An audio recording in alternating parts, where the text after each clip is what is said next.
so we're going to talk about something today called remembering. Does anybody know what it means to remember?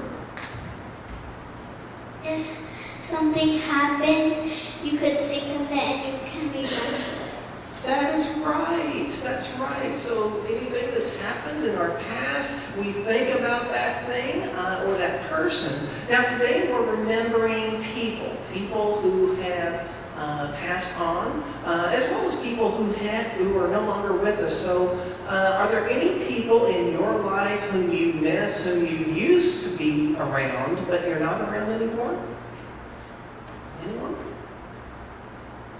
For me, there's quite a few people because I moved different places, so just me moving away means that some of the people important to me in my life are no longer close by me. But I've also had some people in my life who have passed away, and so I don't have the opportunity to see them anymore. And so remembering them is the only way that I can kind of bring their presence back to me in a way that is special and that I remember their lives and how important they were to me. When I was in high school, I lost about 4 or 5 friends due to accidents that were caused. All those people were special to me, and I remember each of them. Also, when I was in high school, I had a best friend by the name of Randy. And Randy and I, we chummed around every day together and did things. And so after maybe 15 years or so of being out of school, one day I heard that he had passed away. And so I was so sad because my best friend from high school had passed away. And so I remember Randy still today with cherished memories.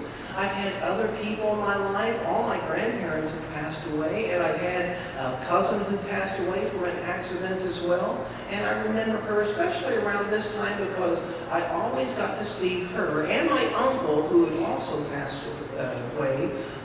Both of those people I always got to see around Thanksgiving time. Thanksgiving is coming up in a few weeks, and so I always remember those people who I so look forward to seeing on Thanksgiving, whom I don't get to see anymore. But it's really special for us to remember those people in our lives who are no longer with us. So one of the things that I think sometimes we remember them with our heads, which is what we do when we think of them, but we can also remember them with our hearts. And I would say that remembering them with our hearts is to do something in which reflects their own way of being, the way that they were to you. So if they were kind, then you can remember them with your heart by being kind to others. If they were loving and caring, then you can be loving and caring to others, and that's a way of remembering those people in your heart.